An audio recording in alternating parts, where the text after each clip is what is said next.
Hi, everyone. Thanks for waiting. I just want to repeat that we expect to begin very shortly.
Hi, everyone. I'd like to remind everyone that we're just having a couple of technical difficulties and we'll be starting shortly. Thanks so much for your patience.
Hello?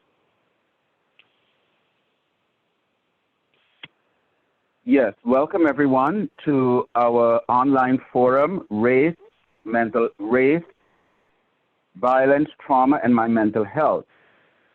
This morning's online forum, we'll be discussing the many different ways in which our environment, our race, impacts our mental health.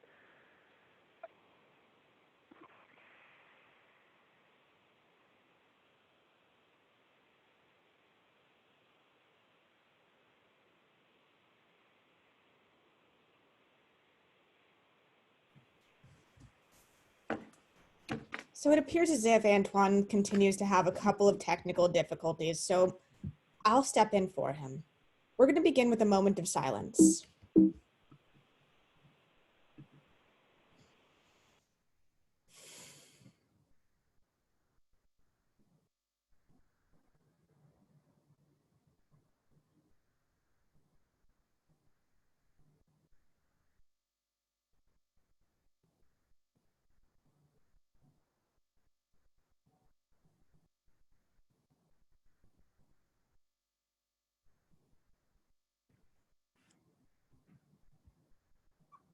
I'd like to bring us all to this presentation with a mindfulness activity. If you're able, sit back in your chair and be as comfortable as you possibly can. Follow your breath completely in and completely out. I want you to think of your community and breathe in what your community has been putting out, and breathe out what it is you believe that your community needs at this time.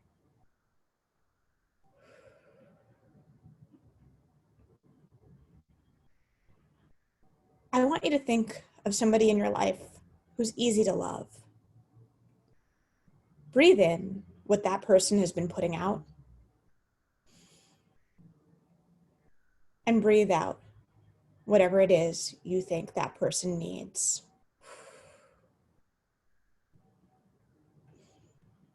I'd like you to think of somebody in your life who's difficult to love. Maybe somebody who said something painful.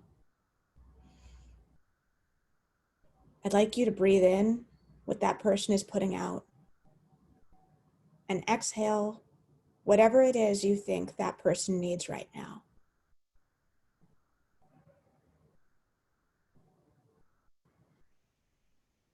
I want you to think of yourself in this moment.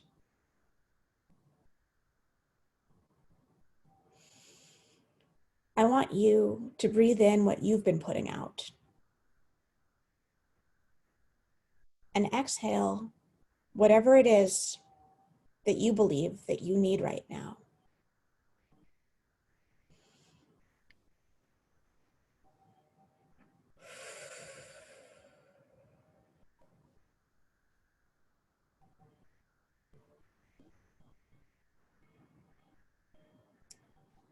Thank you.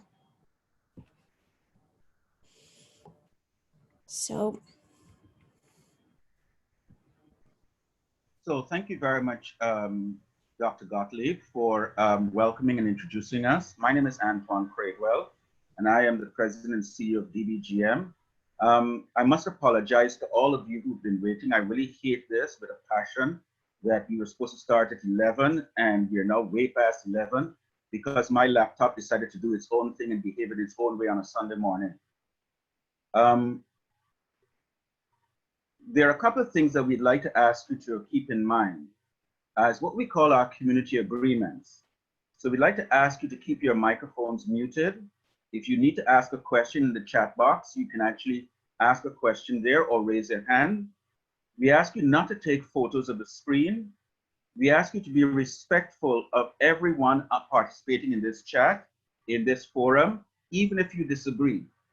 And like I said just now, please use the chat box at the top, at the bottom here, if you need to ask a question. If it's a specific question for one of our presenters, please indicate who that presenter is. Or if it's a general question Then I will read the question, and everybody will they will take a shot at answering it. And finally, we will share the slides and the recording with anyone who sends us a request.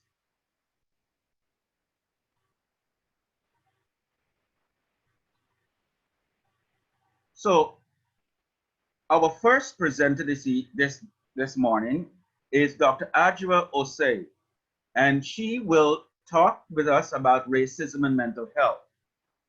Dr. Adjoa Osei is a licensed clinical psychologist who received her doctorate from Long Island University Post Campus with a concentration in serious mental illness. Her research focused on examining how Black clinical and counseling psychology doctoral students experience navigating personal and professional relationships within their academic program.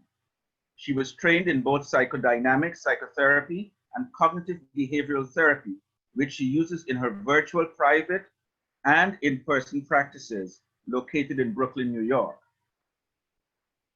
Ladies and gentlemen, our community members, I'd like to welcome Dr. Adjoa Osei. Dr. Osei. Yes.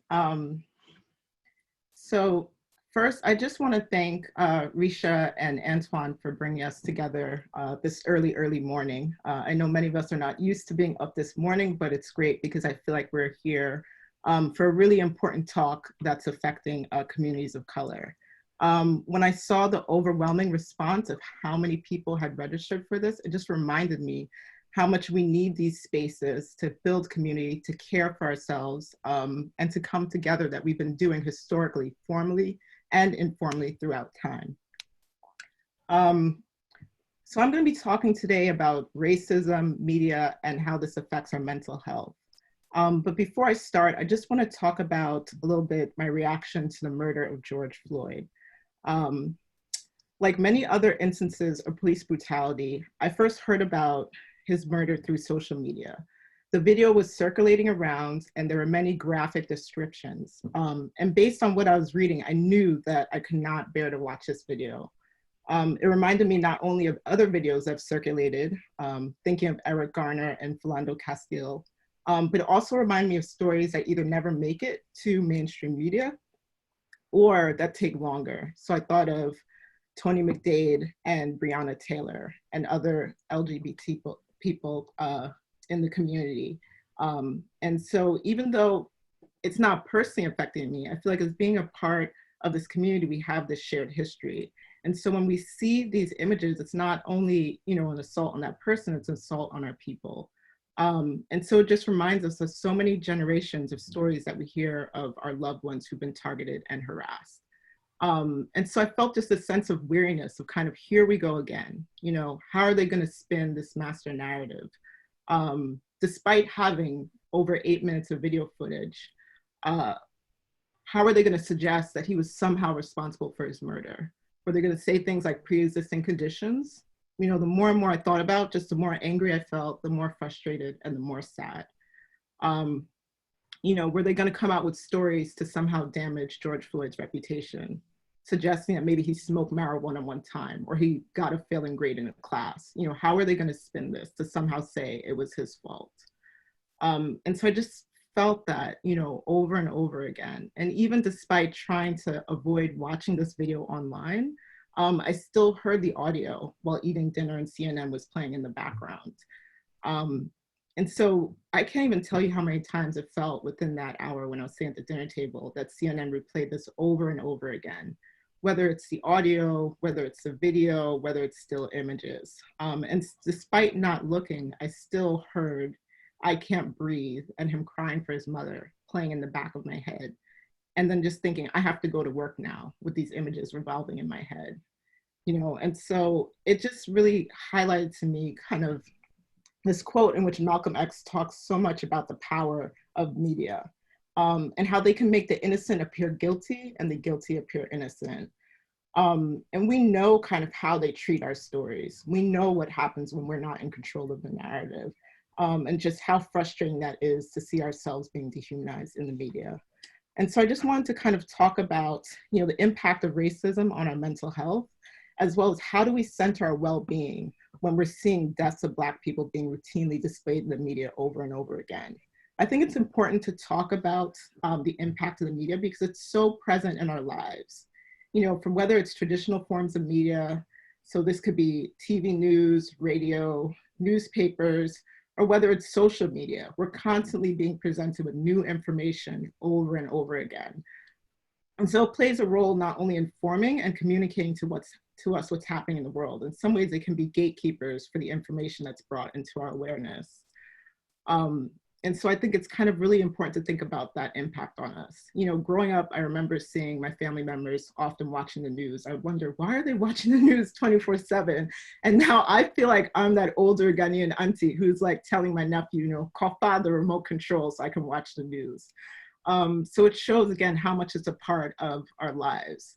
And so initially, I just want to talk about the ways in which racism can be categorized. So there's many ways racism can be categorized, but just thinking about the perspective of the media, we can think about it from an individual interpersonal level. So this would be individual acts of bias or stereotypes or generalizations that we might see about our communities. So you might think of like a broadcaster making an insensitive joke on social media, you know, and that backpedaling, you know, with an apology later on. You can also think about it as an institutional level. So this is when we're seeing certain like policies or practices or procedures within the institution that work to benefit white people. So you might think about like hiring practices that discriminate in one particular news department. You might think of the fact of like a social media board members that's only consisting of majority white board members versus people of color who are often using these apps as well. You can also think about it at like a structural level. So this is when we're seeing policies or programs at differing institutions that lead to kind of adverse outcomes for people of color. So an example you might think of is kind of issues around censoring hate speech. So we're often noticing that a lot of accounts of people of color and Black activists tend to be muted. Oh, someone's asking about slides. So I don't have slides. You're just gonna have to look at my face for this whole time. And so hopefully that's okay. So there's no slides, but I will give people my contact information later if you want some of these references or articles and things like that. And so am I showing up as like the big picture? I just wanna make sure, because I don't know if we wanna keep the bio up or is this fine? Okay, I'm gonna assume it's fine. Okay, and so again, at a structural level, is you might think of the fact of someone's asking if we can make it big. I don't know if that's possible. If we can, if it's possible, maybe that'll help. Okay, so am I showing? Okay, and so when we think about kind of again, at a structural level, just to go back, that's the kind of inconsistency that we see around hate speech. So there was an article that was just talking about a lot of Black activists who are often being muted compared to other forms of things that don't get muted. And so even my friend was telling me the other day how she logged into Facebook and saw an image of a white person reenacting a modern day lynching. And so that's something that's completely, you know, not censored. So there's something there structural, you know, that's going on. And so just thinking about, you know, positive aspects of traditional forms of media. So news, radio, and newspapers, they provide a central role in informing the public of what is going on. So they are definitely needed because they allow us to, you know, stay connected and keep ourselves informed. Similarly with social media, this is a place where we get a lot of our news. We can stay connected with people. We can promote causes. It can be an outlet for creativity, self-expression, and again, it's valuable for information and learning. But I think where the issue comes in with traditional forms of media is there's this kind of false belief that they're somehow neutral and that they're somehow apolitical. You know, their hashtag could be things like, we're just reporting the facts. And again, this is despite the fact that they can really shape public opinion. So when we think about the exonerated 5 who were falsely accused of raping a woman in Central Park, a lot of traditional, you know, newspapers were referring to them as a wolf pack, you know, as they were reporting this, you know, throughout the court case. And so that definitely shapes the way that they were viewed, you know, within the public eye. I think the other thing with social media is there's kind of this sense that, you know, I'm just expressing my opinion, that we don't necessarily have to think about the consequences of what we're saying in a public space. Also in some sites where there's maybe a lot more anonymity, people can feel that they can say things, you know, on social media that they wouldn't normally say to your face. I think there can also be this sense of kind of familiarity. So even with relative strangers, people might feel that they can know someone better than they do. They can ask for things, but maybe, again, they wouldn't necessarily ask for in an offline space. And so I think this kind of leads to people being less respectful of each other's boundaries.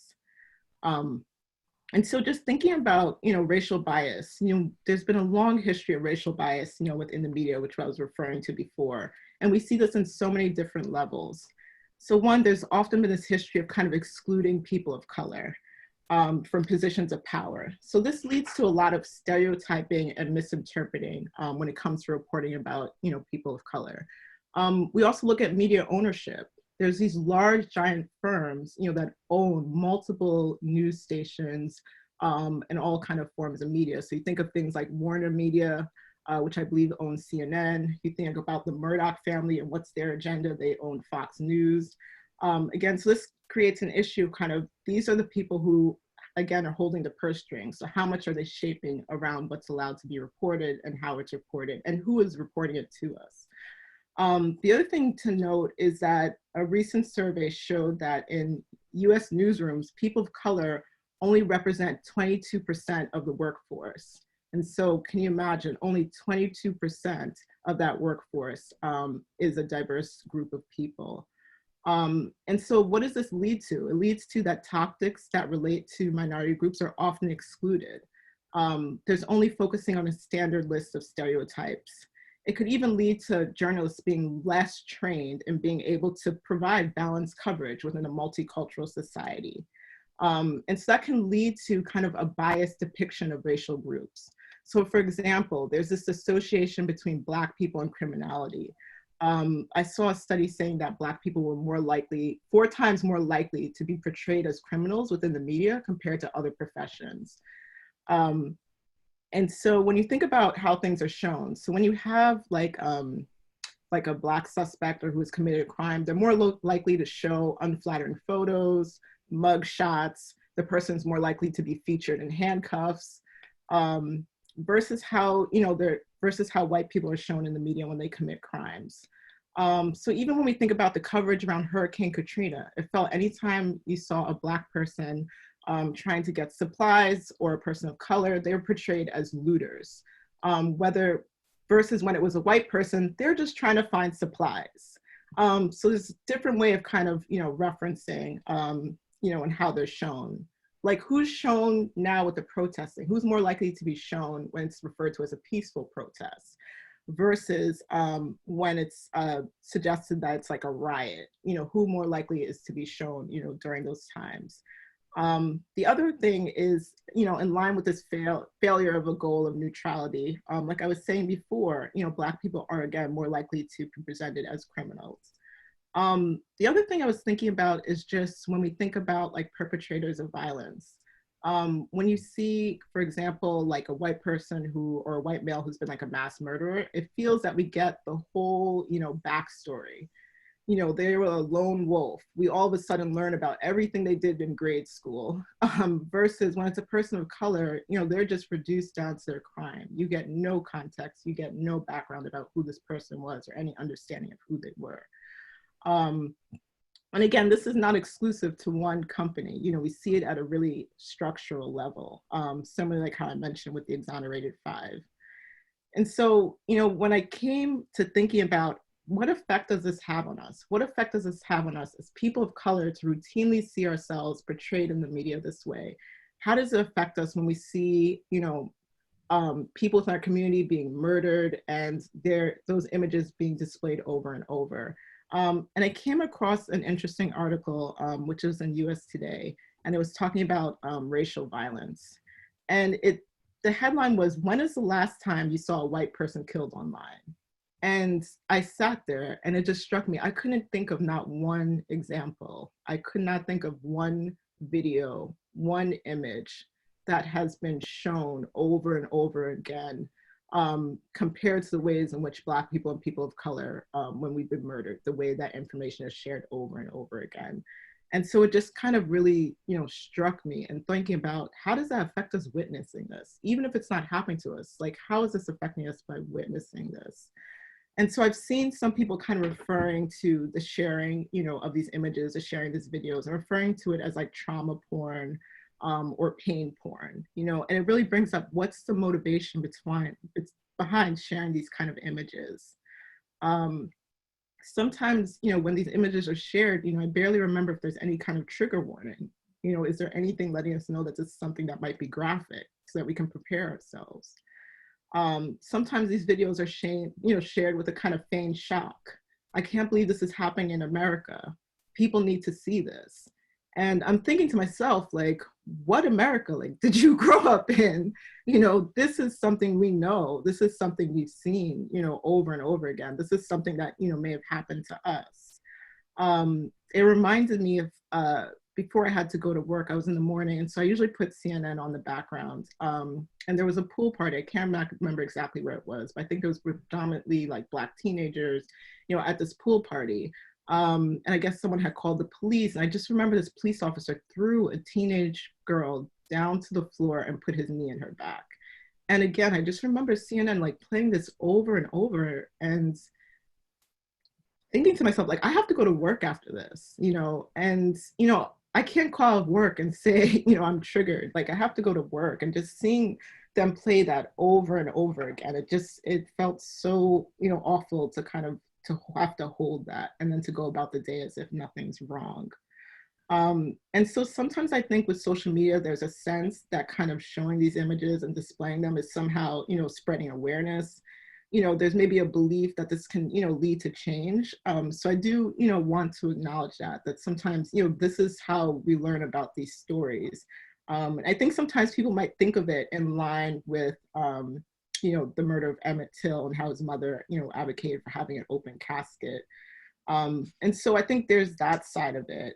But I think we also have to think about, the effects that it has on us and what's your intention in sharing, this information and thinking about ourselves. Are we in a space where we can take in this kind of information? Because I think what happens is that we get, dehumanized. They dehumanize us. I was watching Trial by Media on Netflix the other night, and I was watching the episode that was on the murder of Amadou Diallo. And there was a reporter who was talking about how he was reduced kind of to 41 shots. Man shot 41 shots. Or it was like immigrant shot 41 shots. So they referred to him as a street peddler. And there was just no mention or sense of that. This is like a fully human being. He's not only his death. He's not only 41 shots. Similarly with Eric Garner, it's I can't breathe. I can't breathe.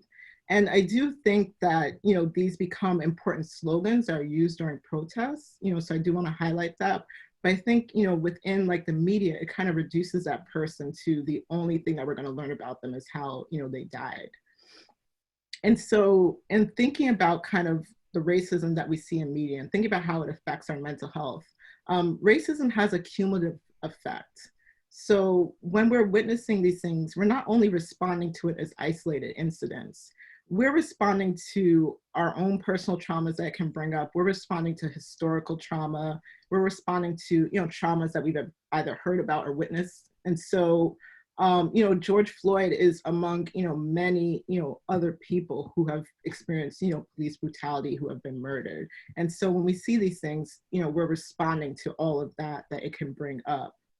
The other thing to note is that racism can affect, our mental health from early as childhood.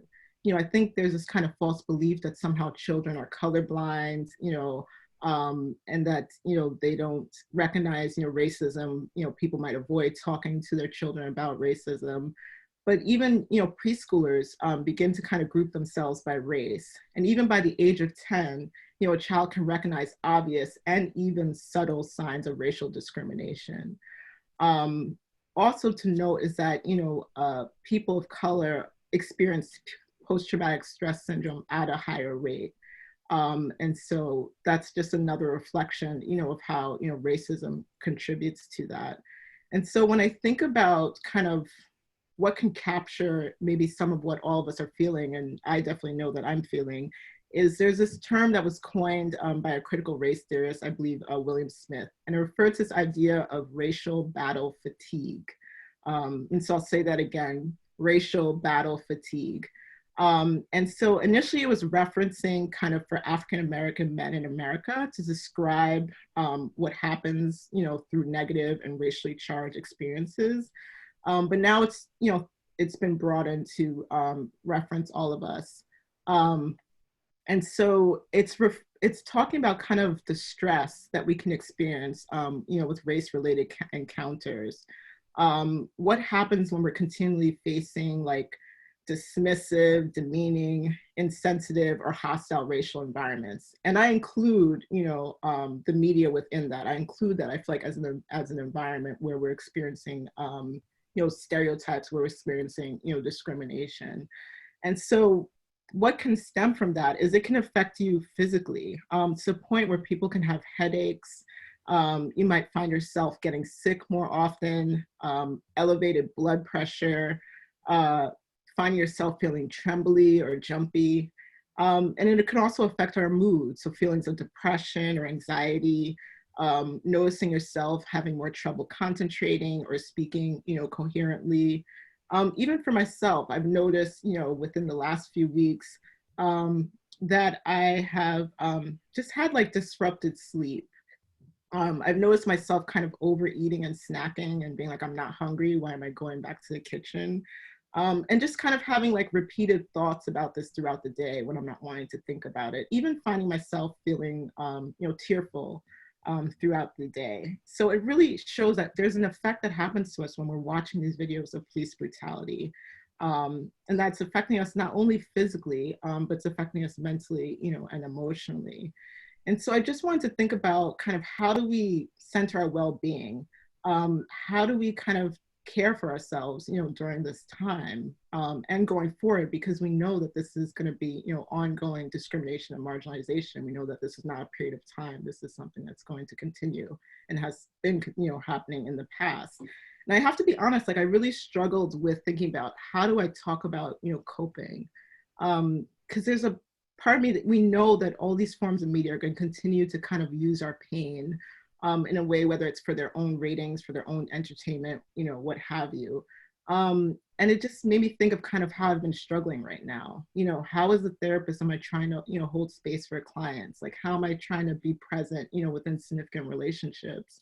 Because like I've said, I've found myself having trouble concentrating, having trouble, finding words. And then I worried if I talk about ways about coping, am I minimizing like the deep wounds of our pain? Am I like negating and somehow like our valid reactions, like our valid anger, our valid, frustration, sadness, the reasons that people are protesting? I know that, so many of you are out there doing resistance work and protesting in many different forms. So I worried if I talked about coping, am I minimizing, what we're going through? And so I really had to kind of think about, even, generations before us, even like our ancestors before, took time to rest at some point. When they were fighting, when they were existing, they took, rest at some point. They had to take, time away, to recharge themselves. And so I tried to think of it from that perspective. So I just wanted to kind of share just some suggestions about kind of ways of coping, with the media, what we're seeing in the media. And so my approach was just to think about, the fact that no, I'm not okay. And I don't have to act like I'm okay. It's okay to acknowledge, that I'm not okay. And, as a Ghanaian, it feels weird for me to, when someone asks me, we kind of always respond like, I'm good, I'm fine. It's impolite to say that you're not doing well. And so I've just started saying I'm managing, being just honest with myself, like I'm managing, that's what I'm doing right now. There's some days I feel like I'm managing better. And then there's other days where it feels more difficult.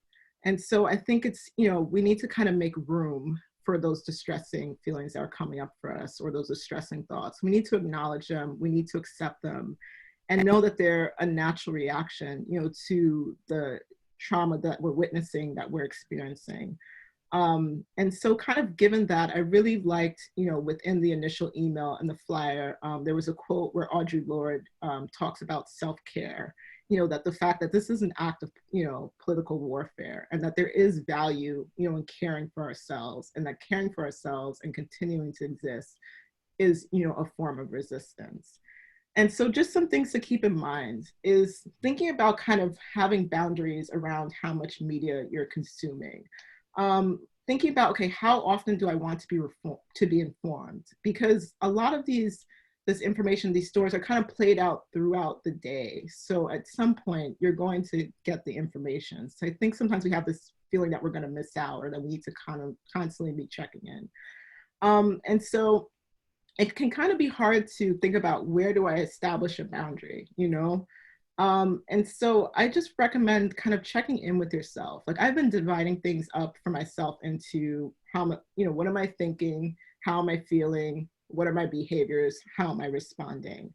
And just kind of noticing, when I'm consuming the media, how am I feeling throughout the day? And kind of just doing that check-in with myself. Like again, dividing it between like, what am I thinking? How am I feeling?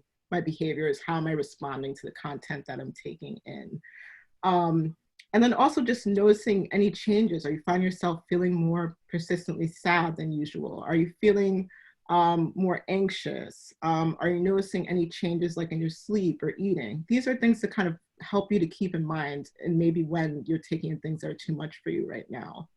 And so some type of boundaries could be kind of time of day, maybe picking particular times of the day when you choose to either check social media or check the news. For me, I found that's helpful to kind of watch at the end of the day. I feel like I'm getting a summary. For some people, that might be a little bit more difficult watching at the end of the day, especially when you're trying to go to sleep. So maybe watching things earlier and having a cutoff time. The other thing I've been thinking about is kind of how long. So with social media, I knew it wasn't going to be realistic that I would like delete the app and not go on. And so I said to myself, I'm going to limit the amount of time. So before where I'd be scrolling and scrolling, I try to just go on for like 5 minutes, 10 minutes, and then, kind of move on and do something else. I think it can also be helpful to kind of schedule do not disturb time. So just picking time where you can mindfully engage in something else. Whatever that else thing is, whatever that is, just giving yourself time where you can, not be disturbed. Also, I think we need to be mindful of what we're sharing. And so if you're choosing to share some of these things, you can, put trigger warnings. Maybe you don't share it with your whole group of people. Maybe designate certain people or group that you want to share it to. If someone is sharing you a lot of like videos or things like that, maybe having a conversation with that person. I'll be honest with you, I do not watch about 99.9% of the videos that are sent to me on WhatsApp. I choose not to click on them. I do not know what they might be. And so I have decided just not to watch any of those. And so those are some things that you can kind of keep in mind. The other thing is, I think just, understanding that any distressing, emotions or any distressing experiences, again, like a valid, response, to trauma. And I know later on the talk, there's going to be more discussion about trauma, so I'm not going to go too much into that.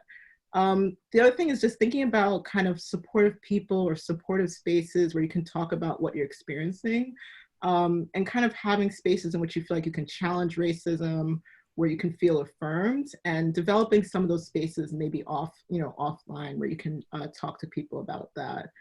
And then lastly, I think, during these times, it can be hard to think about, having moments of joy. Things are, very heavy. Again, this is not something new. This has been going on, we know, for many, many, generations. And so I think it can be hard to sometimes allow ourselves to experience that joy.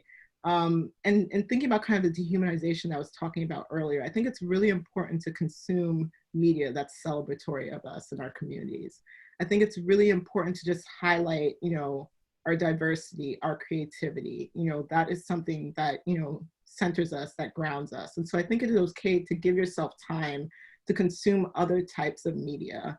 For myself, like I've been watching, a lot of films by Black directors.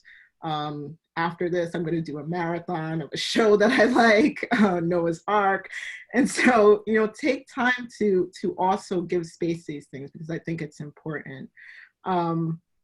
And so I also sometimes keep photos of artwork that I like, or, smiling, Black people. So I have this great photo of Grace Jones, love it. And so I kind of just want to end there with, you know, just knowing that our ancestors resisted and they existed and they took care of ourselves, and let's kind of continue that tradition for ourselves as well. And so thank you, everybody, for allowing me to have this time, this space to speak with all of you. Thank you very much, Adjoa, Dr. Osei. This is really great.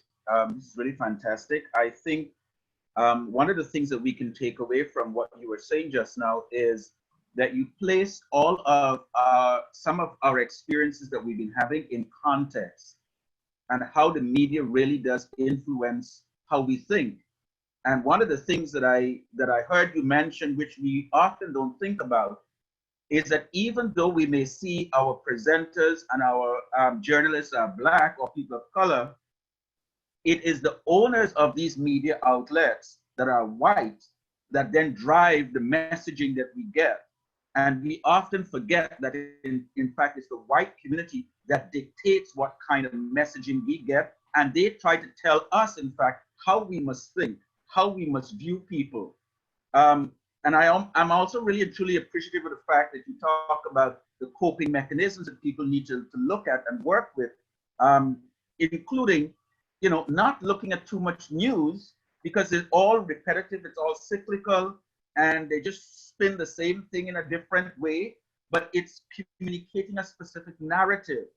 And that begins to inveigle its way into our consciousness and affect, and as I'm seeing a number of people are commenting, how triggered and affected they are. Just briefly before we move on to the next presenter, Kevin, who celebrates that he's glad that there's another Ghanaian in the house, said that he would like you to touch on racism's effect on white people, not necessarily to center whiteness, but curious about your thoughts. He says he refers to the pedagogy of the oppressed, touches on the idea of the oppressor lacking the inherent humanity they claim to have preeminence over. A healthy self-esteem, a healthy self-construct is understanding that you are no better or worse than someone, but the same. So he's asking, how does the idea of racial bias, prejudice, or interpersonal racism adversely impact people who are part of the global minority, white folk? And he says, I often think about how ultimately we unfortunately need white people on this journey for justice with us, not just for us, but also for them to be more whole, more human, if you will. Any thoughts? Sure. You know, and that's a great question. You know, in my presentation, I did choose to center, you know, people of color. That felt like my priority to speak to that now. But I think really great work, and she has a lot of videos on YouTube, is Dr. DeGroy talking about post-traumatic slave syndrome.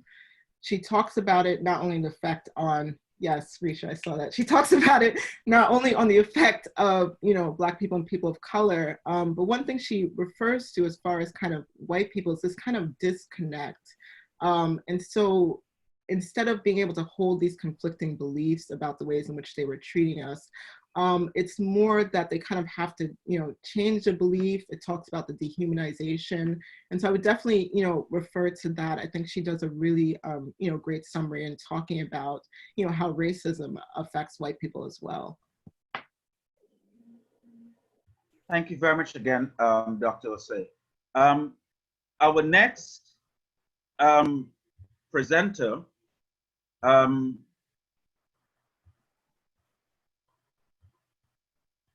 is Kitama Cahill Jackson. Kitama Cahill Jackson comes from a family of activists and sees his role as a licensed social worker and a staff therapist at New Perspective Psychological Services as a natural extension of his family's commitment to the community, advocacy, and involvement. He received his master's in social work from Columbia University, where he entered into their specialized DBT program with behavioral tech, Marshall Linehan's Training Institute. He is passionate about making DBT responsive and accessible to communities of color as he seeks to contribute to healthy individuals, families, and communities. Kitama is adept at exploring issues pertaining to masculinity, racial identity, and trauma. Prior to becoming a therapist, He was a documentary filmmaker and journalist who worked on films such as Harry Belafonte's Sing Your Song, Stonewall Uprising, The Central Park Five, and Pete Seeger, The Power of Song. He's a member of the board of advisors for Rocking the Boat, a youth development organization in the South Bronx, and the Rosenberg Fund for Children, a nonprofit providing financial support to the children of political prisoners. I'd like us all to welcome Kitama to talk with us about systemic inequalities and the impact on mental health. Kitama. Hi, thank you so much for having me. I'm here today as a therapist, as a half Black, half white man who was really raised by a large extended family of activists who included my grandfather, Pete Seeger, who was a white man, folk singer who was involved in the civil rights movement. I'm here today to talk about systemic equality in mental health and the importance of not just looking at mental health as mental health, but the importance of digging deeper and looking at all of the systems that play a role in this. So first, what is systemic inequality? It is when a society is engineered in such a way to privilege certain groups while putting other groups at a disadvantage. So take a look at this slide. When you see equality, not everyone is given the same opportunity. And when we look at inequality, we see how some people are given tremendous amount of opportunity, while some people are held so far back, that they're literally like this child in a hole. I'd like to give you an example that's one of my favorite examples. So I want you to imagine, we're going to talk about invalidation today. I would like to imagine I hand you a lemon. You take a bite out of this lemon and you feel just like this little girl in the slide. It is so sour that your whole face looks just like hers. So sour. And I tell you, what's the matter with you? What's the matter with your taste buds that you can't even eat a lemon? Me, all my friends, my entire community, everyone I know could just pop lemons into their mouth like they're eating peanuts. So there's something wrong with you. So this child's going to go through life feeling like there's something wrong with them. That's how invalidation starts. And it makes us question ourselves. So how is this connected to mental health? Systemic inequality causes a person to feel invalidated, and this invalidation can create mental health disorders, such as depression, anxiety, or PTSD. So before I became a therapist, I was a documentary filmmaker. I'd like to share this story of how systemic oppression made a role in my life. So I was loading my car for a film shoot, like I'd done many times. I pulled up my car in front of my building, and I opened up the trunk and started loading in equipment, when suddenly a van of 8 police officers got out, surrounded me, started questioning me. Who was I? What was I doing? Where did I live? What's in my car? All of these different questions, right? And suddenly, going through my mind, I'm thinking, what did I do? I'm thinking, oh my God, I can't believe I double parked. Oh my God, I can't believe I'm leaving this late. Oh my God, what can I say? What can I do? At no point in that time am I thinking they're stopping me because I'm Black. So when you're invalidated by a system, it becomes more complicated. I saw myself as a documentary filmmaker who had double parked in front of his own building. The police saw a situation that warranted 8 police officers to come question me for 15 minutes. I also found a picture of the car that I was driving.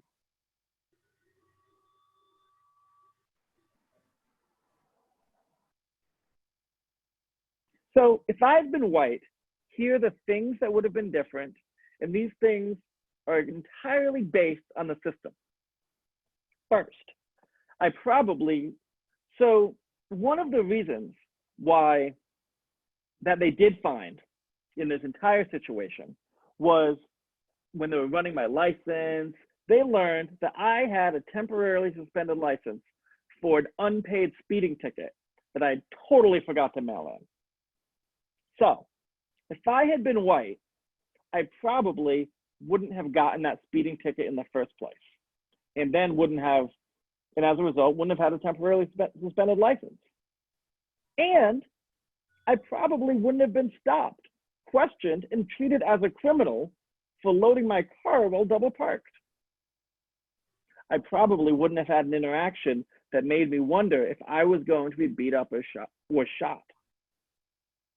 And I probably wouldn't have been told how lucky I was for not being arrested.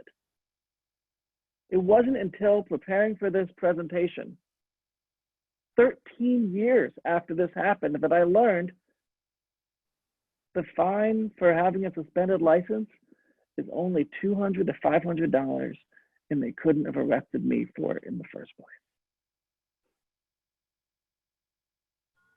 So how does invalidation affect you? Invalidating experiences affect everyone differently. For me, it used to make me feel anxious around police and feel that I was lucky this time and that I could have been easily hurt or arrested. My anxiety has affected my work, where I become anxious if I need to call the police in an emergency. Or when a police enters my subway car, I look down with the hopes that he will get off at the next stop. I am always concerned that the worst possible thing could happen, and I do whatever I can to make it not happen, which generally means I avoid contact.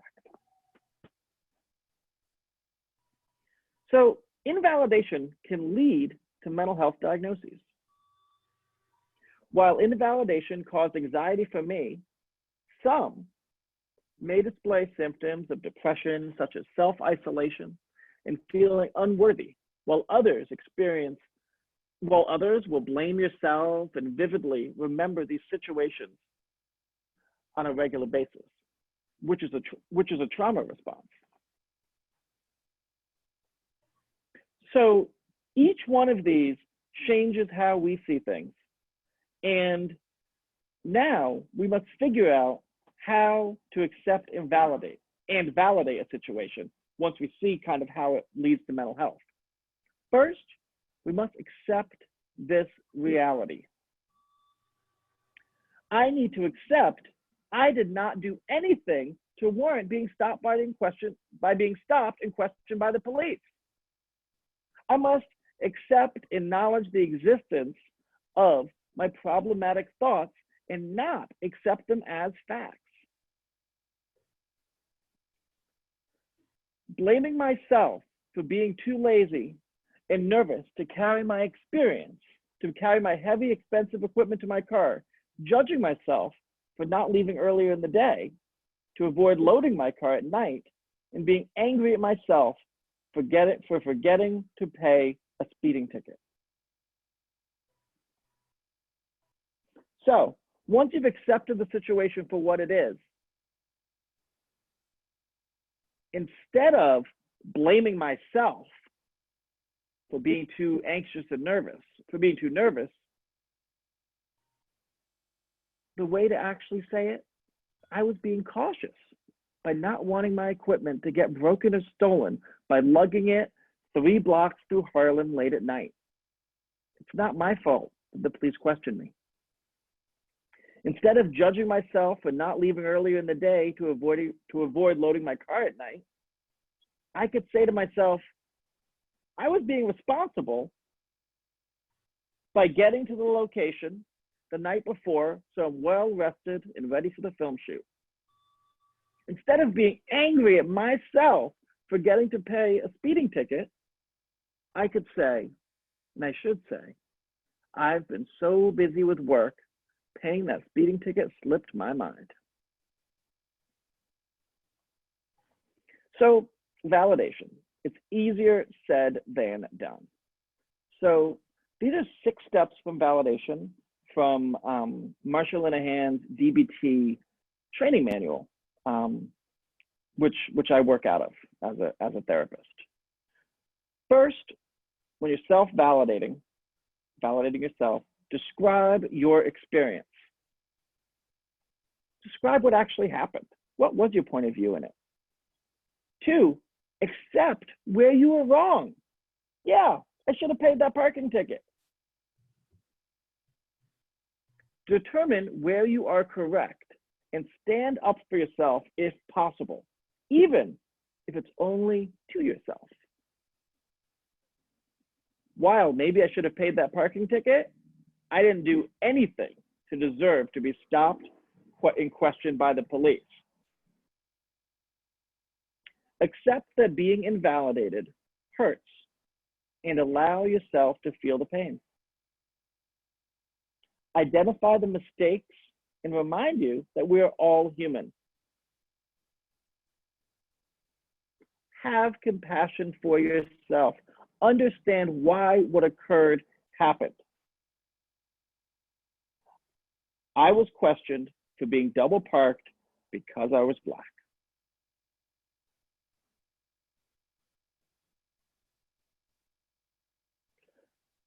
Next, I would like to show you some ways that you can care for yourself in today's world. These are some things that work for me, and I encourage you to add them to your own lists. At this time, I would like to thank everyone for inviting me here, all of you coming, and most importantly, I would like to thank the people who are on the front lines for this protest. You're doing incredible, incredible work, and you're making history in a positive way. Thank you. Thank you very much again, Kitama. I just want to go back here. One of the things that came up while you were talking is that earlier this morning, Joy Reid on her show showed some images that in fact white people have used the police as their tool to enforce their racism in practical ways, which goes back all the way back to slavery. And she was showing different pictures and images of police, how the police utilize and brutalize Black bodies. And one of the things that also come to mind is that back in 2017, Sir Hilary Beckles, who's the Vice Chancellor for University of West Indies, he said in a Black History Month event that in 2015, the installment on the loan they had borrowed from the Rothschild Bank to pay the white plantation owners in the colonies for the abolition of slavery. So between 1832 and 2015, as far as the British government was concerned, Black people were property, were still considered property. And we see the correlation or the parallel in the United States where Black people are continually seen as property. And that is why police are consistently using and beating Black people, because as the prominent gynecologist who operated on Black people without anesthesia said was that Black people don't feel pain. They're not human. So thank you very much for bringing that again to our attention. Thank you. So our next presenter is Cynthia Cabral, Dr. Cynthia Cabral. And she's a licensed clinical psychologist and a clinical director at Promoting Resilience, Intersectionality, Diversity, and Equity Research Consortium, affiliated with Hunter College. She received her doctoral degree from St. John's University, where her research fellowship focused on the assessment and treatment of trauma in racial ethnic minority communities throughout Western Queens. She developed expertise in trauma-informed care and an understanding of the relationship between identity development, trauma, and health outcomes. Currently, Dr. Cabral supports the research teams and principal investigators by training and supervising a diverse team of interventionists in the delivery of motivational interviewing-based behavioral interventions designed to reduce HIV transmission rates in adolescent and young adult men who have sex with men. She had an active role in the development of a motivational interviewing and intervention module targeting HIV transmission and substance use in transgender and gender expansive young adults. Community members, I'd like to welcome Dr. Cabral. Dr. Cabral. Hi, good afternoon, everyone. And I just want to thank everyone who is joining us today. So I am here today as Cynthia. I am here today as a Latinx woman and therapist who stands in solidarity with her Black brothers and sisters in this struggle. I'm going to talk about police violence, vicarious trauma, and mental health across the lifespan, and I am getting emotional as I get ready to talk about it. And I don't think any of my feelings are unique. As previous presenters have said, thank you, Adjo and Kitama, we've been sad, angry, frustrated. I think it's important to name that this is all happening in the context of COVID-19, which is an illness that is disproportionately affecting Black and brown humans at this time, right? So, you know, as we were sheltering in place and doing all of that stuff, when these videos of police brutality and violence against George Floyd and others started to come up, I thought, well, shit, you know, haven't we dealt with enough at this particular moment? And why is this happening again? So what I wanted to do today is do what I try to do as a clinician and a mental health provider, which is talk about trauma, talk about what it is, talk about signs and symptoms of trauma, and then, you know, briefly address some ways that, you know, we can sort of manage these things as they come up. Okay, so as Adjo already talked about in her presentation, right, you know, images and videos of police brutality and violence are everywhere. You cannot escape them if you are a person in this world who, you know, watches TV or participates in social media in any kind of way. And you could argue that there are good things and bad things about this, right? Without the video evidence of George Floyd being murdered by police, we might not know the name George Floyd at this moment, which is mind-boggling to think about. And it is very unlikely that his murderer and those complicit in his murder would have been arrested, right? And we wouldn't have the movement that we currently have. We are in the middle of the second wave of the civil rights movement, right? So those, we can sort of celebrate those as positive things, that justice is, well, I'm not gonna say being met because we don't know yet, but there are steps in the right direction, right? But as Adjo again pointed out in her talk, this means that these violent images are being circulated over and over again. And if you're just, you know, trying to scroll on Instagram, you know, to see some cute pictures of cats, guilty of that, you might see the same graphic video 30 times, 40 times, right? I'm like now revealing how much I scroll, right?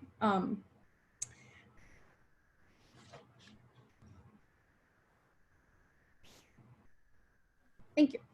All right, so I wanted to talk about this idea of linked fate. This is something I came across when I was putting together this talk.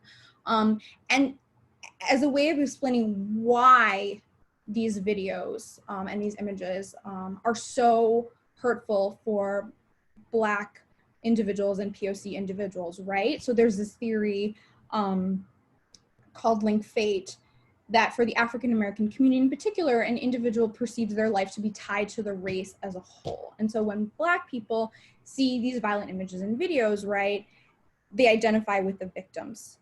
This is very personal for Black and brown folks. We see ourselves in these images. We don't have the privilege of turning away from them in the same way that a white person would. Okay, so what is the impact on all of this? And I think just from our presenters, we've started to hear, and so this is, you know, we're gonna do a little more of a deep dive, right? So the scant research that exists, there was not as much as I would like there to be, shows that, you know, which would come as a surprise to no one, there's like a bunch of mental health adverse reactions that can come from seeing these violent videos and images, right? We internalize the message that we're more likely to have a foreshortened future, and for Black individuals in particular, that their lives are less valuable. Again, to Adja's point, think about if you've ever seen a video of a white person being murdered, and it's just so common for Black individuals, right? And then it's not just the actual image or the actual video itself. There's other sort of pieces to this, right? Comments posted underneath, right? We're not supposed to read comments, right? We're just not. I have to admit, I'm guilty of reading them sometimes. And, you know, the comments can be racist comments. They can sort of justify why something happened to a Black person, you know, framing it as, well, they were doing something to deserve this, or, you know, assume Black guilt, which is something that happens all the time. And as Adja again pointed out, sort of those comments begin to tell a narrative of why this person deserved what happened to them, right? And then, as we know, what happens over and over again when white police officers are inevitably not convicted of the crimes that they are charged with, it again sends this message that Black lives are not valuable and that they actually don't matter.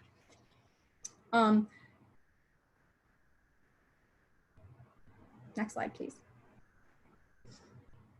Okay. So wait, going back, what is secondary trauma? Thank you. All right.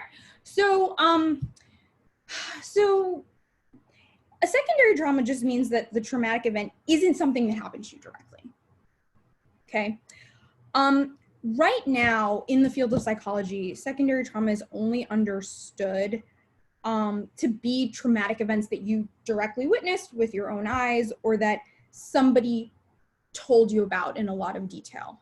I'm gonna put the mental health community on blast for a second, because that is not an adequate definition. The research is actually starting to tell us that viewing these violent images of police brutality, or even just like reading about them in the newspaper, or a blog post, or, you know, whatever, BuzzFeed News, right, can result in symptoms that look like primary trauma symptoms. And so again, you know, something I want to say throughout is that we're just sort of beginning to understand and study this, right?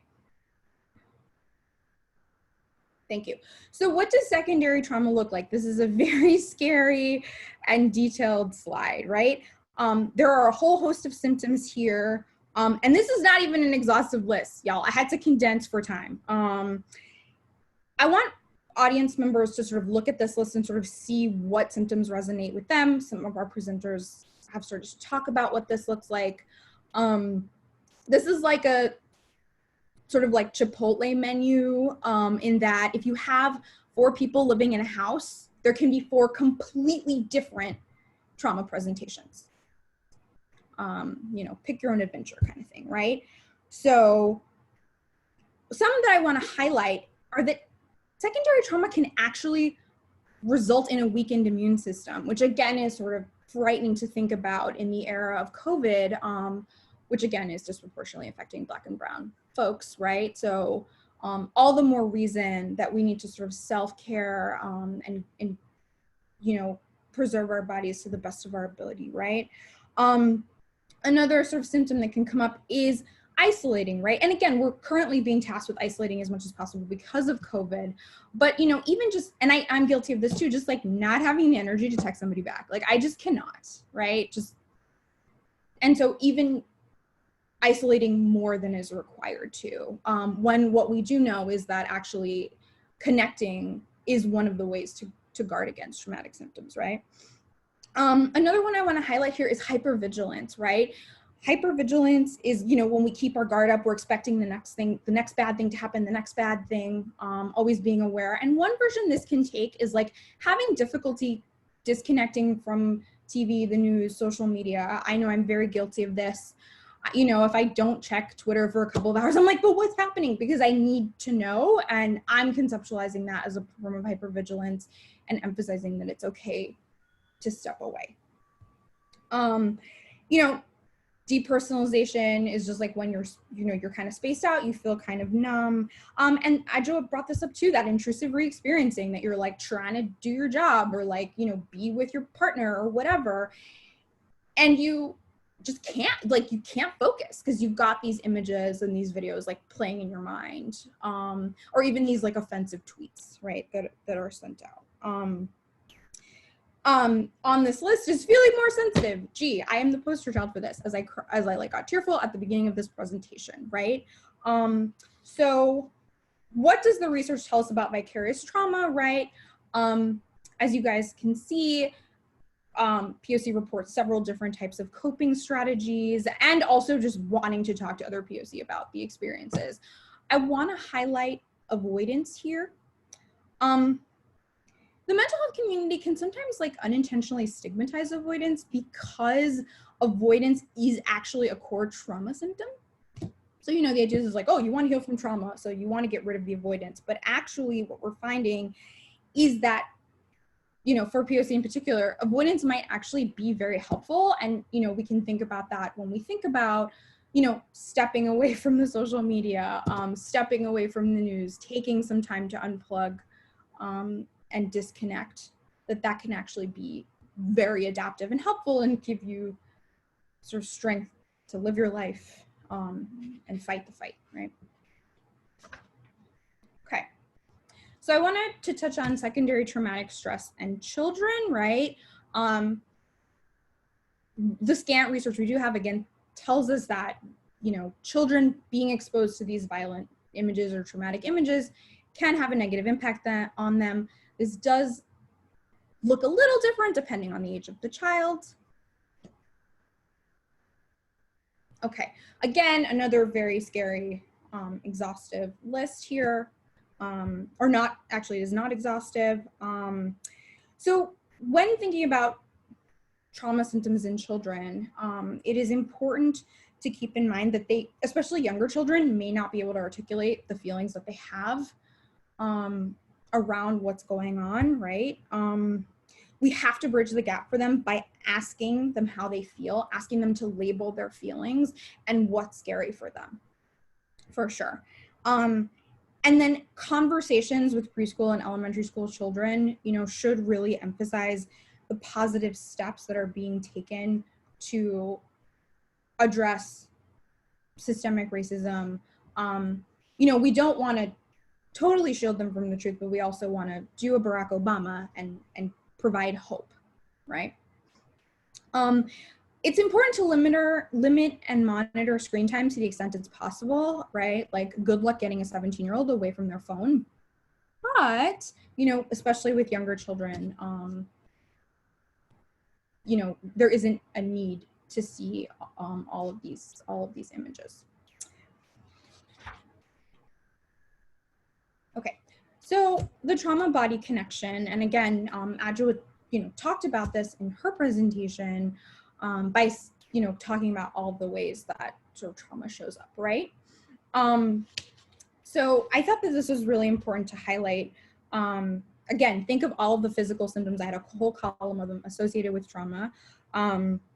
When we're faced with something really scary in our world, right, the fight or flight response is triggered. And the fight or flight response is actually good in that it keeps us alive. If there is a bear in your way, your body reacts in such a way that gets you to run away as fast as possible from that bear. It's an adaptive response, but it's only meant to be temporary. It is only meant to be temporary. Having this response triggered constantly, which is what happens when you are a Black or brown person in this world, you know, has long-term mental health consequences and physical consequences for sure. And likely it's what accounts for some of the health disparities that we see between white people and then Black and brown people.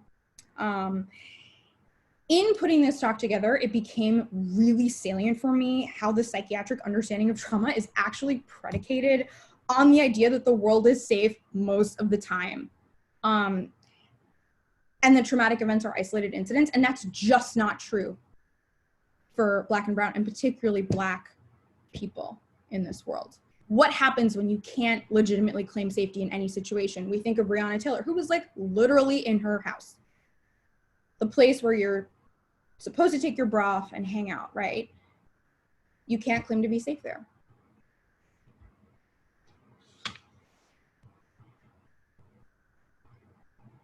Thank you. All right, again, Kitama and Adjoa have sort of talked about, you know, ways to self-care in this time, right? I wanted to try a way to summarize all of the sort of suggestions that I had for that. And then so I came across this really, really great idea of, you know, the 4 bodies as applied to racial trauma. And I've included the link to this, and so you folks will have access to this if you want to. And so this just talks about the idea of like the 4 bodies, right? The mental, body, emotional, physical, and spiritual, and that we actually have to attend to all of these in order to, you know, really thoroughly enact a self-care practice. And I'm using the word practice very deliberately because I think this is very much a lifelong journey as a POC, right? To attend to yourself in all these different ways. I will share with all of you something that I recommend to the you know, survivors of violence who were adolescents that I have worked with in the past, which is the 5-minute dance party, which is quite literally putting on some of your favorite songs. It could go longer. It could be a 10, 15-minute, 20-minute dance party. Sometimes I made them do it with me and they were like awkward and embarrassed about it. So I was like, okay, let's do 2 songs, right?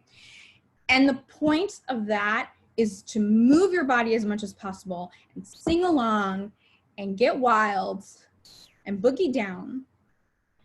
And in doing so, you actually potentially address these 4 bodies as a way to let go of the tension that you're literally holding on to, right? Staring at the phone, right? So I invite all of you, you know, as you're going about your days and your lives after this presentation, to enact 5-minute or 10-minute dance party. Join some of those like Facebook Live DJ, no, Instagram Live DJ things. I don't even know what's going on. I'm too old. But so dance and singing as an act of liberation. Okay.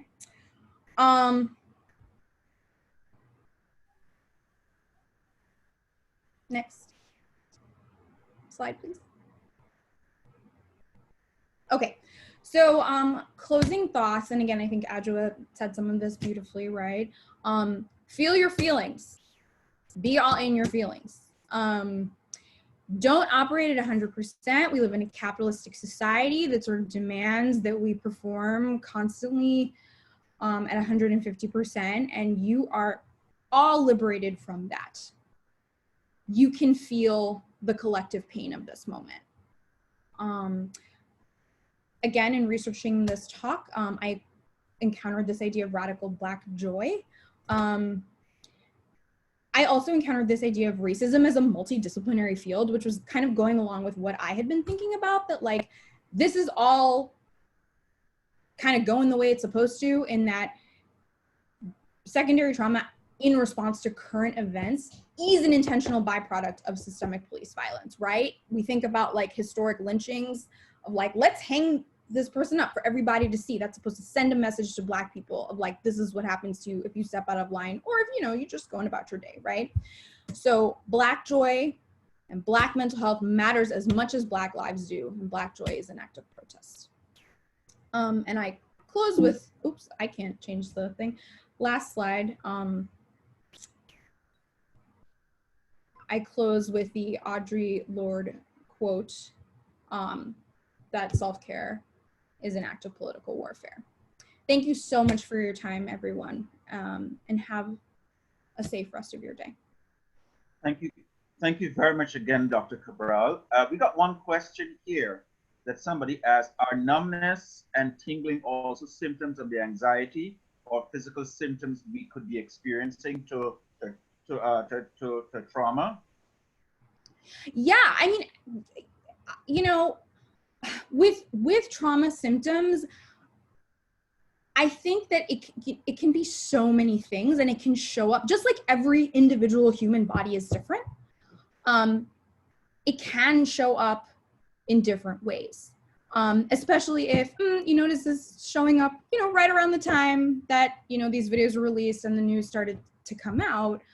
I would encourage everyone to, if you're having, really sort of powerful physical symptoms that are really unclear and are alarming to you, definitely consult with a medical provider on those. Although, I would say that yes, there are a lot of different types of physical symptoms that can show up right now. And again, the way to address those is through self-care, is through disconnecting and unplugging, is like connecting with the things that make you a human being.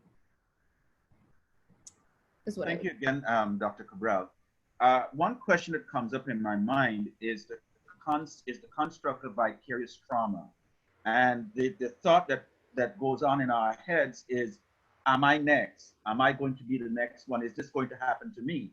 Yes. So can you share with us about how should we respond if I'm in my apartment all by myself and I hear that there's somebody got shot 2 or 3 blocks away, and I start to panic and I start to think, how does that affect me as an adult? But more importantly, how does that affect a child who then thinks, is it safe for me to go outside? Every time I see a police officer, is he going to shoot me? So can you talk a little bit about that? Yeah, for sure. And I think that, Antoine, what you're describing is quite literally what happens, right? Whenever there's like community violence or police violence in your neighborhood or something, it's how could you not, right? Like, how could you not logically think to yourself, oh my God, what happens to me? What if I'm next? And to that, I would say that it is important to, and actually, my colleague and very good friend, Risha Gottlieb, is going to talk about this. I'm going to talk about how like our thoughts sort of play a role here. There are so many things in life that we can't control. So while it is, realistic to to think about, I need to be vigilant and careful, maybe like with my child, or, and again, this is a message you would transmit to your child, in my community. There's also, to some degree, very little that you can do to prepare for something like a shooting or something like that. Again, we think to Breonna Taylor, who was like, what could Breonna Taylor do to prepare for something like that? And so it really, really is important to label this as valid anxiety, and then also do your best to distract, do your best to go about your day. The reason I can't answer your question that well is because the mental health paradigms and systems, again, assume safety and label thoughts like that as cognitive distortions. And that is just not true. Like that, it's because no, quite literally, something bad can happen to you. And so again, the way that the mental health community addresses that is that you're supposed to, like think strategically about, is what I'm thinking really true? Well, if you're a Black or brown person, yes, it is true, right? And so again, those distracting activities, being candid with children about, yeah, we're Black, and so things are scarier for us. Let's go color together. Thank you very much again, Dr. Cabral. I think one of the things that I've heard you repeating a couple of times is the disconnect between mental health practice and theory. And one of the things I'm also really impressed by is that we have 4 mental health professionals of color on this panel. And I think one of the important things we need to really begin to understand is if we want to talk about racism and race, we have to look at what does mental health theory and practice look like for people of color, which is significantly different than the white Western European Freudian psychoanalytical paradigm, which is what everybody is being trained under. And so it's a matter of stepping away from that framework and saying, how can my mental health practice or theory or implementation incorporate my culture, who the people I look like, so that it represents, so that everybody feels a more sense of inclusiveness. So thank you for that. And as a matter of fact, one of the things that I do, and I think it must be because I'm getting older, so there's lower testosterone, so I will cry more easily. But I play music and I dance and I sing. And I know my neighbors hate me when I sing because they're like, shoot him, please. Mm-hmm. And I cook. And I'm thinking to myself that some of the songs that I sing are so poignant that I can't even complete singing in my off-key voice because I collapse into tears. Yeah. Okay. And I play the song over and over again. Why? Because it resonates with me, but that's a way of me being able to expiate my feelings. So thank you again for that. Of course. Our next presenter is Dr. Gottlieb. Dr. Risha Gottlieb is a licensed clinical psychologist and the clinical director of New Perspective Psychological Services, one of the co-hosts for this morning for today's event. She received her doctoral degree from St. John's University, where her research fellowship focused on substance use and gender presentation in lesbian, bisexual, and queer women. She served as the director of behavioral health at Choices Women's Medical Center, where she helped to establish a department focused on providing behavioral health care as part of a holistic approach to women's health within a reproductive care center. She founded New Perspective Psychological Services, a group practice with a mission to provide evidence-based, culturally competent services to diverse communities and for clinicians who are adept at exploring racial, gender, and sexual identities and experiences of discrimination from cognitive and dialectical behavioral framework. Community members, I'd like to welcome Dr. Risha Gottlieb. Dr. Gottlieb. Hi. Well, I'm here today as Dr. Gottlieb, but I'm also here today as Risha. I'm here today as somebody who is Haitian and Jewish, somebody who is queer and a parent, somebody who's deeply, deeply angry and sometimes feels quite helpless in the face of what is happening to Black and brown bodies. So I'm going to be talking to you today about a topic that I'm very familiar with: how to cope with guilt when there's always something more to be done, otherwise known as taking care of yourself when the world is on fire and there isn't a damn thing you can do to put it out. And to talk about this today, the first thing that we are going to do is something that sounds ridiculous. We're going to define what coping and guilt actually are. We're going to move into what healthy engagement in resistance is or could look like, and how to get out of some of the traps that guilt sets for us.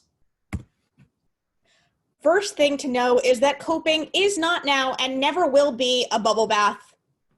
Coping and self-care have become diluted by capitalism and platitudes so that they have become synonymous with spend money on yourself, you deserve it, and just be nice to yourself. That is not what coping is. The word to cope, the root of that word, comes from the a root in Latin that means to cover, as in armor. If you are coping, you are mitigating what is assailing you. You are wearing armor. You are not having a good time. You're not relaxing. It doesn't feel great. Coping requires something of you.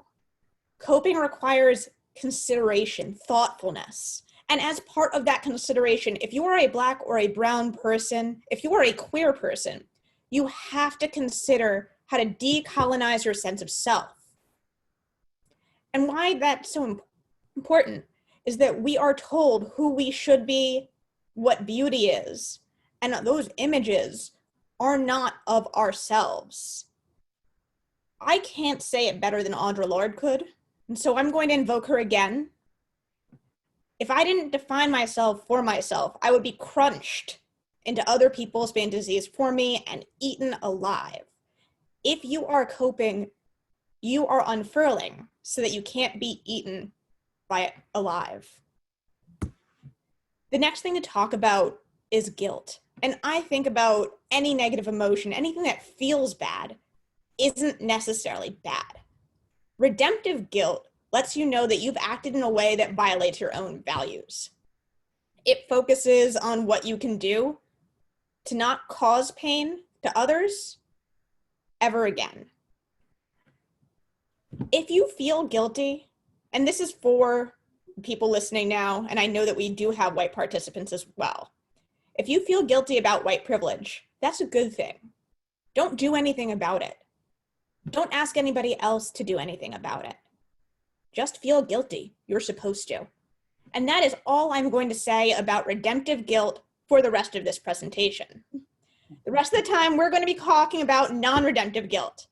Non-redemptive guilt comes from a place, comes from a foundation of unrealistic expectations that you place on yourself, society places on you, or maybe even the people who love you place on you. You can never meet those expectations. It fuels shame. I have not done enough because I am not enough. And it gets you to engage in self-flagellation, otherwise known as paralytic rumination. You think that you're atoning by thinking over and over and over again about what you've done wrong, but you're actually just stuck and fueling further sense of guilt and regret. Now, in coming up with this presentation, in really engaging in what it means to resist, and I'm going to define resistance broadly here. Resistance is coming to this presentation. Resistance is voting. Resistance is wearing a t-shirt that shows your own political views in a place where you're not sure how it's going to be received, otherwise known as the grocery store.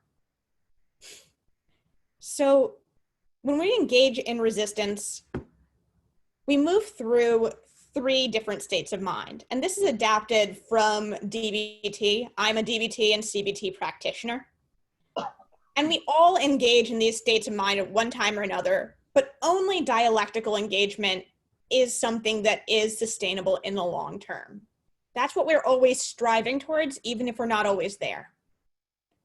So when you're engaging in naive resistance, that is the part of you, of all of us, that says, we can work together to eliminate racism.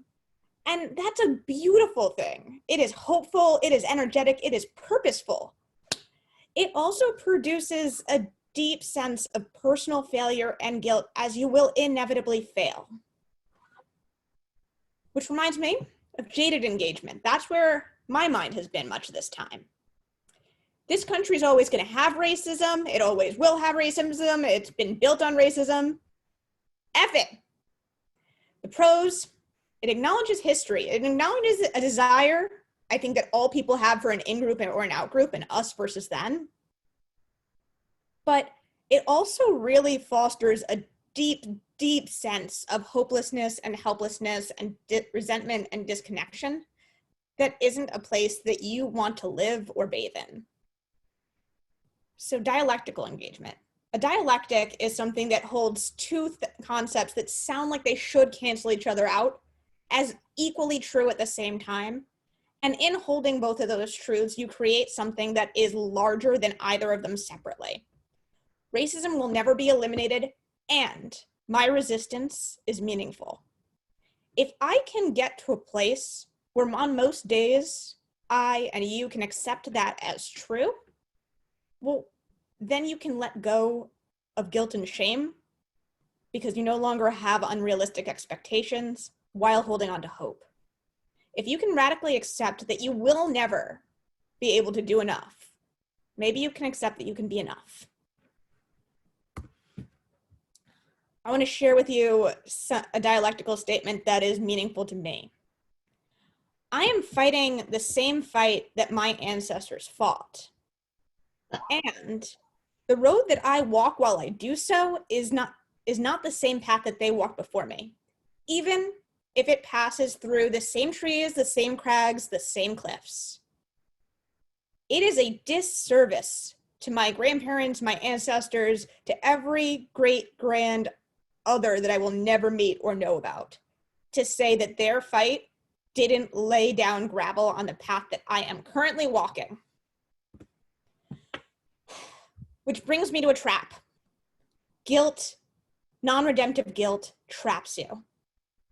And here's guilt trap number 1.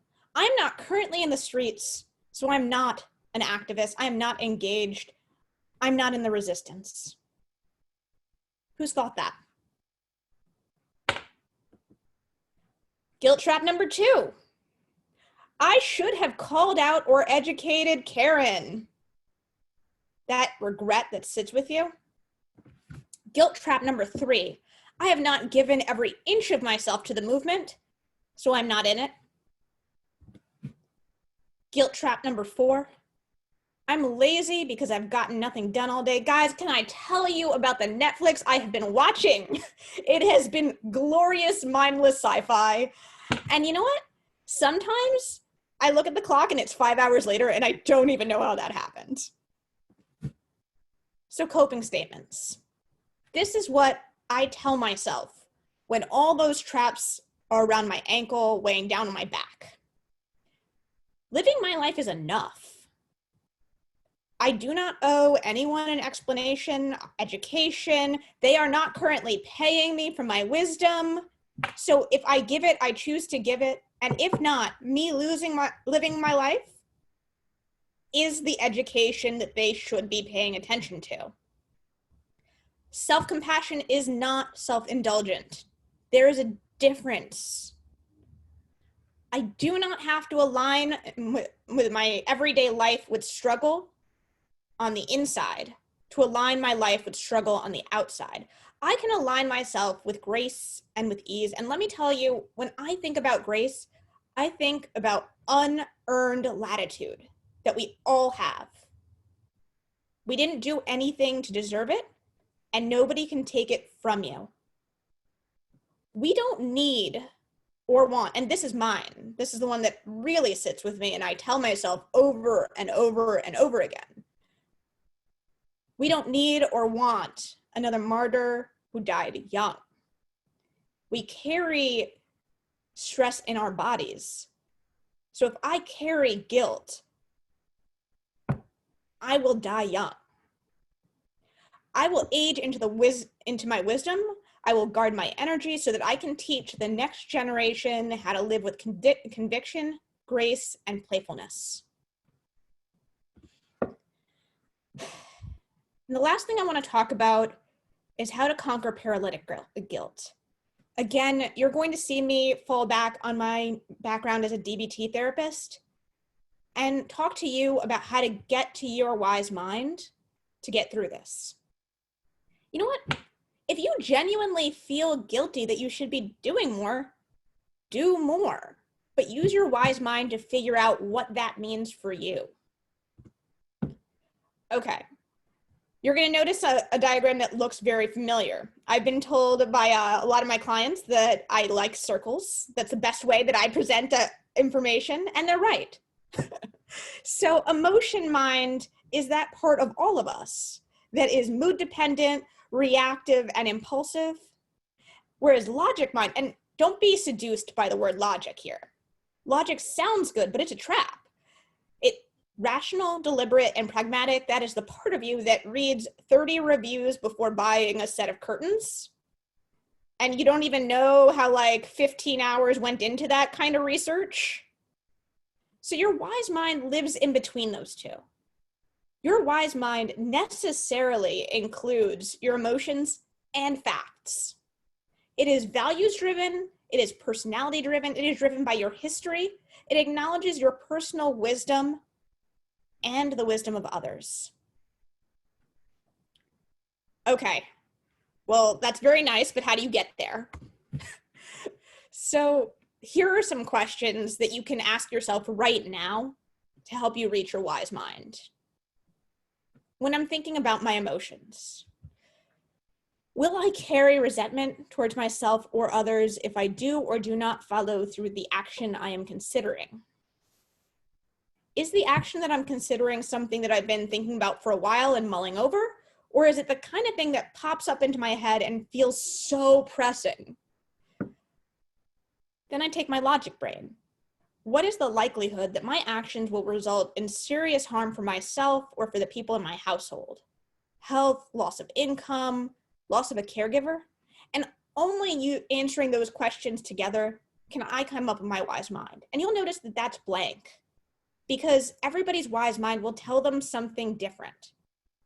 Now, my emotion mind has been telling me to be in the streets, but my logic mind knows that I'm a parent of an infant whose health is the most important thing in my life. So in the context of COVID-19, I just can't be there. And my wise mind brought me here today. While non-redemptive guilt is brittle, your wise mind is flexible. Use flexible thinking in a number of different ways to resolve these problems. I can't, whatever, because whatever. I can't be in the street and protest because I have an infant and parenting that infant is my first priority. All right, so if I'm going to think flexibly, here's what I do. Can I remove the thing that's blocking me from getting in the streets? I can't. I'm a parent now and I always will be. Can I reprioritize things so the consequences are acceptable if they do occur? Not in this situation. Risking my son's health isn't worth it. Flexible thinking, can I do something else? Yes. Yes, I can. Here's where I can resolve this for myself. And I can't do something else without making that something else worthy, without making this worthwhile. So this has been worthwhile for me, and I hope that what I had to say has been worthwhile for you. I hope that you use what we've said today to nourish yourself and to take care of yourself. In thinking about the ways in which I personally have been coping, I must say that putting together my thoughts as well as my presentation has been a coping skill of mine. But you know what? So has trying to leave the house every day, not being mad at myself when I don't have time to exercise, reading books by Black authors that are not about racism and slavery. So I don't know if those skills will help you, but they certainly help me. Thank you so much for being a part of this. The next slides are not slides I'm going to read, but after this you will see some resources that you can use for yourself. Antoine? Yes, thank you very much again, Dr. Gottlieb. So we have at least a question from Kevin, who has asked, do you have any recommendations for individuals who are interested in entering into therapy, psychological, mental health world as a licensed clinician and interested in being a dissent voice in clinical spaces to better represent my communities, but also help to, as you said, decolonize the practice? And he just commented that Dr. Cabral mentioned that the psychoanalytical paradigms are overwhelmingly white. Mm-hmm. Just curious if you have any pieces of advice you would give given yourself when you enter the space, but really for me, because time doesn't work like that. So maybe any of you can jump in and answer the second part, but I think the first part is for you, Dr. Gottlieb. Sure. Well, first thing is do it. Become a clinician and put yourself in a space in which you can serve your community. Also, be guarded that some of those spaces may try to take advantage of you. And if you find that, find a different space. That goes back to some places do kind of sell you the idea that if you haven't given all of yourself to the movement, then you haven't been a good enough therapist, and that is false. So the second thing that you're asking about is how to decolonize your practice. And if you're asking for a specific paradigm, the truth is right now there isn't a specific paradigm that I can share with you. But what I do is I really think critically about the paradigms that I practice under and highlight for myself, for my clients, and hopefully for you, some of the ways in which they need to be tweaked. Cynthia brought up the idea that they're predicated on abuse stopping. Racism is the ultimate abuse and it will not stop. It is the ultimate invalidation, like Katama said, and it will not stop. So I can't base my practice on the idea that you will be safe from racism and I should help you check the facts on that. Instead of checking the facts, what I should be doing is validate and ask you, what is your life worth living given the options you have before you? And instilling the idea that you can have a life worth living in the face of racism. Yeah, I think Risha responded to that so beautifully. And I don't have that much to add, except to say that if you are a therapist of color who thinks critically about how to apply, the behavioral interventions and the analytic techniques that we are taught, and you do so in a critical way while working with clients of color, you are decolonizing the practice. Congratulations. That's all that's needed, right? Like, what that means for me is that I will frequently go off script and I will say, look, this is what we have to work with. This is how this may or may not apply to you. And just that open acknowledgement of like, we might need to like work extra hard together to find something that works, because right now I don't have that many tools for you and I'm so sorry. So yeah, that is what I would say there. I definitely agree with everything that Risha and Cynthia said, beautifully stated. The only thing I would add is just to make sure you kind of create spaces, especially as a clinician of color, where you're connecting with other clinicians of color, other people involved in the mental health field. There's so many people, along the way that like helped me with the journey, from one of my mentors, Auntie Pat, who really, encouraged me, to enter, into a graduate program, to the unofficial Black Girls Club that we formed at our graduate program, and to people that I've met, after, graduating, like Risha and, then people, that I'm meeting through this forum. So I definitely think to kind of create a space where you're connecting with other clinicians of color or people who are doing similar work, even if they're not a clinician. Thank you. Kitama, do you want to add to this? You have to unmute. Thanks. Yes, go ahead. Sure. I think the most important piece is to identify your values before going into it. So, because every therapist has different reasons for going into it, as I'm sure anyone who's been in therapy or met a therapist has realized. And it's so important to work places that align with your values, or where you settle down to align with your values. I think every clinician of color has worked places that did not fully align with their values, even if what they were personally doing did. And even if they told you that they did. Oh yeah, they all tell you they do. So it's so important to find that place that is going to provide, for my values, high quality therapy that is accessible and is affordable. Because for anyone who has gone to a community clinic, it is challenging to find a therapist who has the support that they need, the training they need, and a caseload size where they can actually be there for you as a patient. Because they're not going to do it if they have 200 patients. We just can't. So figure out what your values are, how you can reach that community, and make sure everything you do sticks to those values. That's my biggest advice. Thank you, Kitama. Adjua, Dr. Osei, somebody asked a question that you mentioned an author who, in answering Kevin's question about the ways in which white people are affected by racism, you mentioned an author. Who is the author that you were talking about? Yes, it was Dr. DeGroy. I'll type her Dr. name in the, DeGroy. I'll type her name in the chat. And you can also, if you Google post-traumatic slave syndrome, her website should come up, and you can also watch a lot of YouTube videos. But I'll type her name in the chat right now. Yes. Okay. Good. That's what I thought it was. And for Charlie, yes, I am Antoine, and I'm originally from Guyana. So I'm still very much Guyanese. Those who know me well, you will hear my accent come out when I start speaking Creole.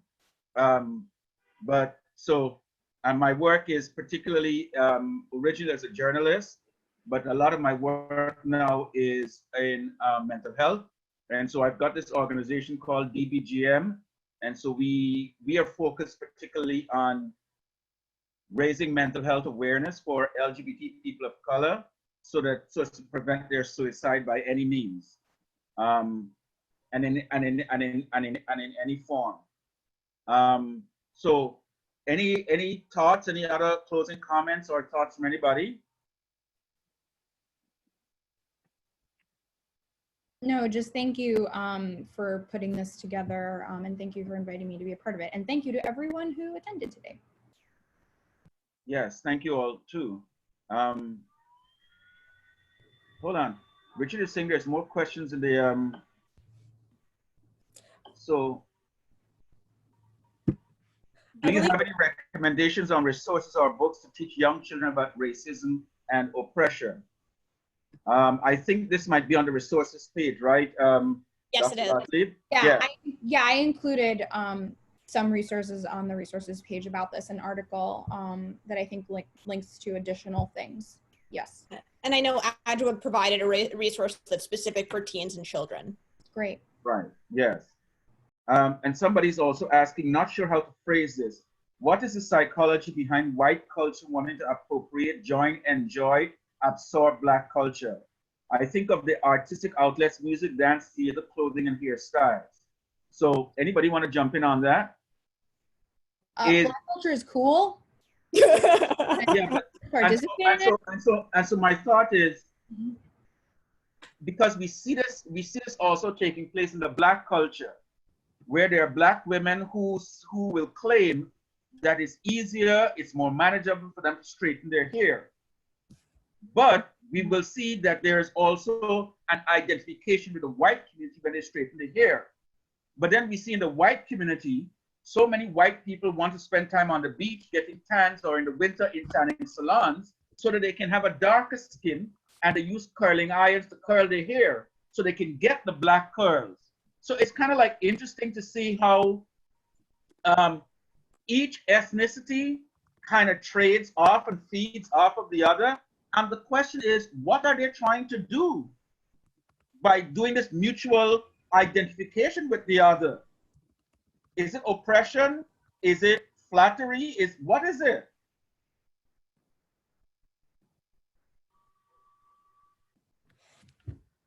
I think they're just used to having all the nice things. And so then they see nice things and they're like, oh, mine too, right? Right, and to that I would add that there's sort of like precedent in the culture when we think about folks like the Kardashian clan, who like very deliberately appropriate Black culture. And because, you know, the Kardashians were given a platform for fame, then it's like, I want to sort of be like them. So it's like this weird, sometimes indirect theft of like, I see Kim doing it, or I see Kylie doing it, I want to do it, not understanding that that these are like, you know, styles and appearances that are directly borrowed and taken from Black culture. So that's what I would say. Okay. And thank you all very much. Dr. Osei, Dr. Gottlieb, Dr. Cabral, Kitama, Richard, and all the many who joined us and attended. Thank you all very much. This was informative. This was really and truly informative. And to know that this was put together in about a week, you know? So 5 days. I know, right? Well, a business week there. All right. So thank you all again very much. And let's see. Hang on. Okay, good. All right. What I think I really did appreciate that each context where we are, but more importantly, the strategies, the ways we can cope or we can cover ourselves. And I'm interested that sometimes coping can seem to become the norm, when rather it should be just temporary because we need to be able to move out from there to live in the real world. So again, thank you very much for that. People are asking about contact information, about getting a transcript. How do you guys feel about sharing this with everybody? Well, you can contact Kantama and I through newperspectivebrooklyn.com, and I'll type that into the response panel. And if anybody else would like to share their contact information, you're welcome to type it into the response to the chat as well. Yeah, I just added mine in there. Thank you all very much. And now I can go have lunch. All right. Hang on. There's a couple of questions that are still coming in. Oh, Lord. I know, right? Hang on. Let's see. Okay, no, this is all the contact information stuff.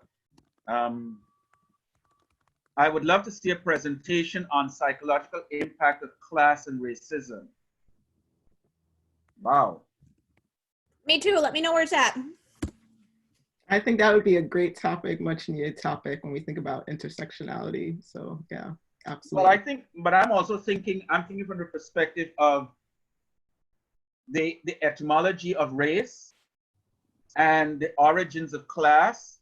So who were the purveyors of class, and who were those who reinforced race, and how did, like, for example, the British that perfected the amalgamation of both class and racism in India, and then exported that to Africa and then to the Caribbean.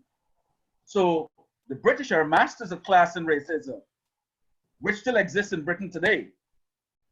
And was it exported to the United States as well? So that's a whole other conversation. So we good?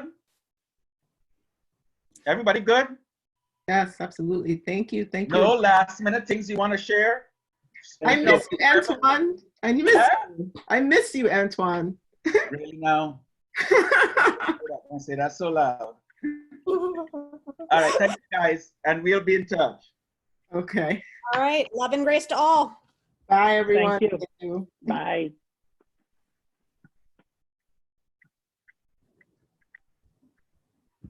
All right, so Are we still broadcasting, or